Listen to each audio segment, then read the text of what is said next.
Assalamualaikum warahmatullahi wabarakatuh.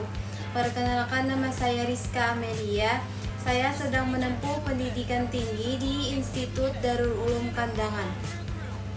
Saya dari Prodi Pendidikan Agama Islam dengan NIM 2024 122936. Di video ini saya akan menjelaskan tentang Pancasila. A few moments later. Ada 6 materi yang akan dibahas. Yang pertama, tujuan pembelajaran Pancasila. Yang kedua, pengertian Pancasila. Yang ketiga, sejarah Pancasila.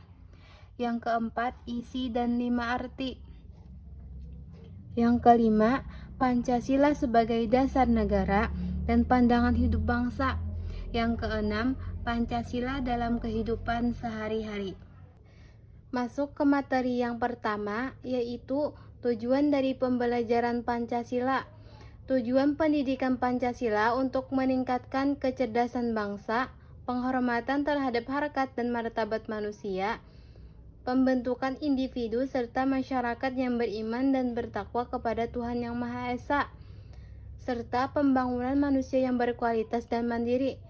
Pendidikan ini juga bertujuan menanamkan nilai-nilai moral, penghormatan terhadap keberagaman agama dan budaya, serta mengedepankan kepentingan bersama di atas kepentingan pribadi atau golongan. Jadi, tujuan pembelajaran Pancasila ini untuk membangun masyarakat yang cerdas, bermoral, dan berkarakter, serta menghormati martabat manusia. Pendidikan Pancasila ini juga mendorong keimanan, ketakwaan, dan kemandirian sambil menanamkan nilai-nilai moral seperti toleransi dan menghargai keberagaman agama.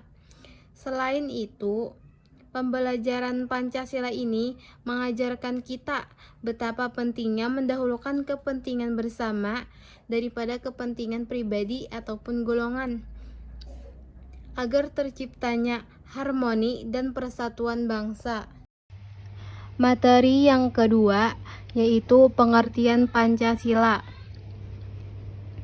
Pancasila adalah ideologi negara Indonesia yang terdiri dari dua kata Sanskerta. Kata panca berarti 5, kata sila berarti dasar, asas, atau prinsip.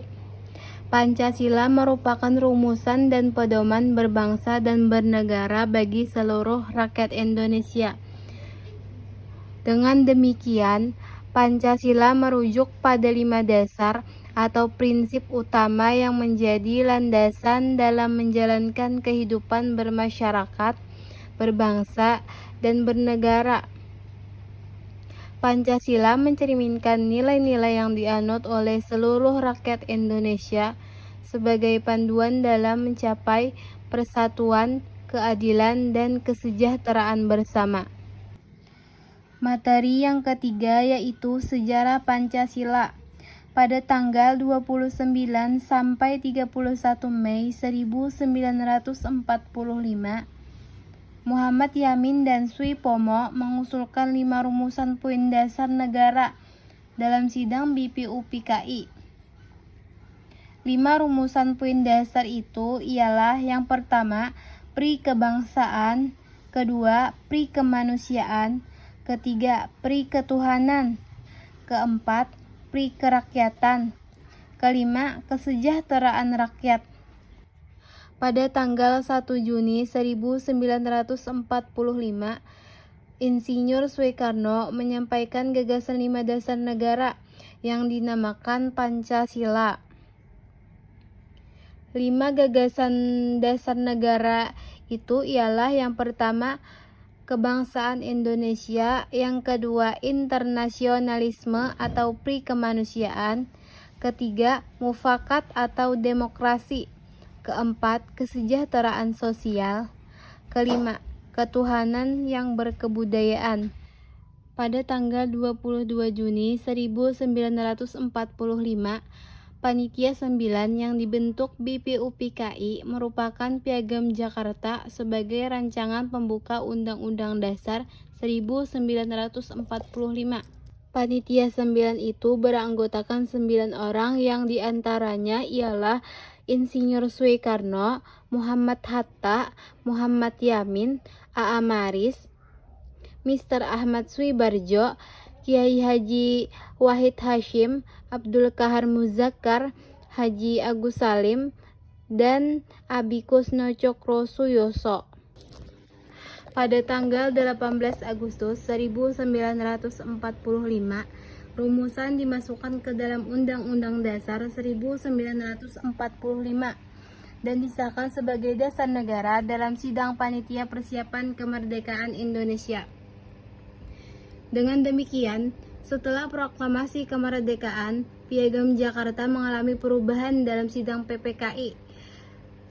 Kalimat yang awalnya berbunyi ketuhanan dengan kewajiban menjalankan syariat Islam bagi pemeluk-pemeluknya, diubah menjadi ketuhanan yang Maha Esa, guna untuk menghormati keberagaman agama yang ada di Indonesia.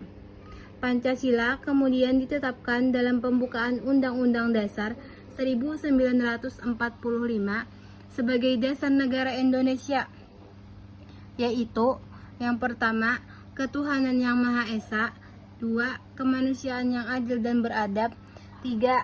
Persatuan Indonesia, 4. Kerakyatan yang dipimpin oleh hikmat kebijaksanaan, permusyawaratan atau perwakilan, 5. Keadilan sosial bagi seluruh rakyat Indonesia. Materi yang keempat yaitu isi dan arti 5 sila.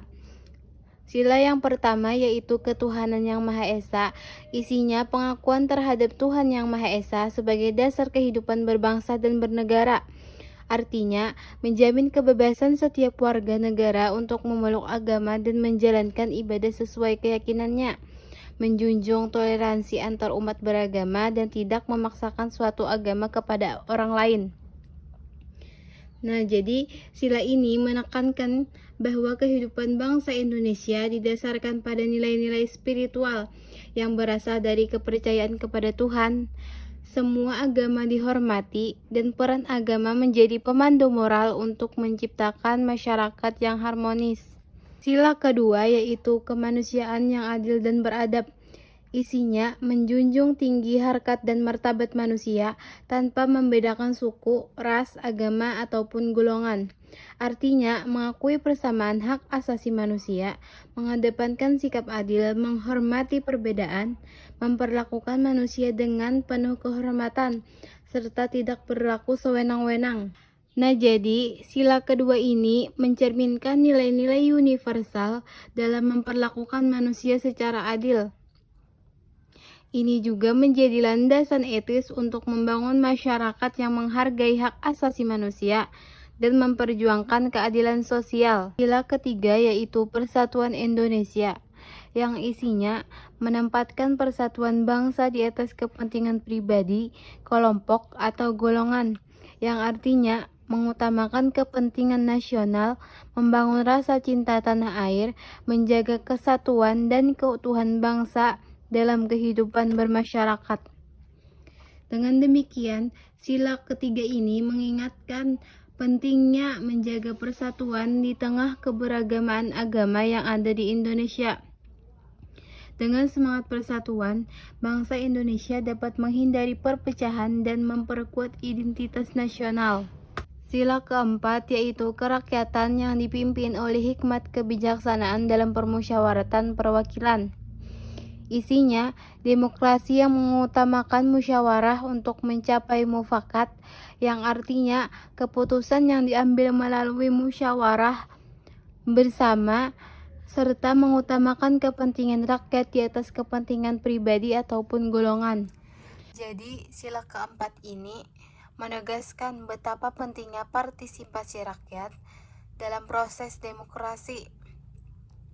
Keputusan yang diambil tidak boleh merugikan pihak manapun dan harus dilakukan melalui dialog yang adil dan bijaksana. Sila kelima yaitu keadilan sosial bagi seluruh rakyat Indonesia. Isinya mewujudkan kesejahteraan bagi seluruh rakyat Indonesia tanpa diskriminasi, yang artinya menjamin pemerataan kesejahteraan di semua bidang di bidang ekonomi, pendidikan, dan sosial, menghapus kesenjangan antara kaya dan miskin, serta mendorong masyarakat yang adil, makmur, dan sejahtera. Jadi, sila kelima ini bertujuan untuk menciptakan keadilan dalam kehidupan masyarakat Indonesia. Pemerintah dan masyarakat harus bekerja sama untuk membangun sistem yang adil dan memberikan kesempatan yang sama kepada seluruh rakyat. Materi yang kelima yaitu Pancasila sebagai dasar negara dan pandangan hidup bangsa. Pancasila sebagai dasar negara memiliki arti penting bahwa Pancasila berfungsi dan berperan menjadi pondasi dasar yang kokoh dalam berdirinya Indonesia, guna membentuk persatuan dan menjaga kesatuan kehidupan berbangsa dan bernegara. Pancasila sebagai dasar negara berarti Pancasila menjadi pondasi utama berdirinya negara Indonesia. Fungsi utamanya adalah untuk menjaga persatuan dan kesatuan bangsa, serta menjadi pedoman dalam kehidupan bangsa Indonesia. Sedangkan Pancasila sebagai pandangan hidup memiliki arti penting bahwa Pancasila berfungsi dan berperan sebagai tolak ukur pedoman dan pandangan hidup masyarakat Indonesia dalam menjalani kehidupan berbangsa dan bernegara. Pancasila sebagai pandangan hidup berarti menjadi pedoman utama bagi masyarakat Indonesia dalam bersikap maupun bertindak, baik dalam kehidupan sehari-hari maupun kehidupan berbangsa dan bernegara. Materi yang keenam yaitu Pancasila dalam kehidupan sehari-hari. Nah, di sini ada banyak contoh Pancasila dalam kehidupan sehari-hari. Antara lainnya adalah yaitu beribadah sesuai ajaran yang dianut. Hal ini mencerminkan sila pertama yaitu yang berbunyi ketuhanan yang Maha Esa, bahwasanya setiap individu diberi kebebasan untuk menjalankan ibadah menurut agama atau kepercayaannya masing-masing. Contoh yang kedua yaitu berteman tanpa membedakan suku atau ras. Sikap ini mencerminkan sila ketiga, yaitu persatuan Indonesia. Dalam kehidupan sehari-hari, penting untuk mempererat tali persaudaraan tanpa melihat perbedaan latar belakang, sehingga menciptakan persatuan di tengah keberagaman. Contoh yang ketiga yaitu selalu menghargai pendapat orang lain. Hal ini menunjukkan sikap demokratis dan menciptakan lingkungan yang inklusif dalam setiap diskusi ataupun pengambilan keputusan. Nah, ini sesuai dengan sila keempat, yaitu kerakyatan yang dipimpin oleh hikmat kebijaksanaan dalam permusyawaratan dan perwakilan. Contoh yang keempat yaitu saling peduli dan tolong-menolong terhadap sesama. Sikap ini mencerminkan sila kedua, yaitu kemanusiaan yang adil dan beradab, dengan peduli terhadap sesama dan membantu mereka yang membutuhkan. Kita mencerminkan rasa kemanusiaan dan memperkuat solidaritas sosial. Contoh yang kelima yaitu mengutamakan musyawarah mufakat untuk menyelesaikan masalah. Ini mencerminkan sila keempat. Dalam menghadapi masalah, musyawarah mufakat menjadi cara yang terbaik dan yang paling bijak untuk mencapai solusi yang adil dan diterima oleh semua pihak, sehingga menjaga keharmonisan dalam masyarakat.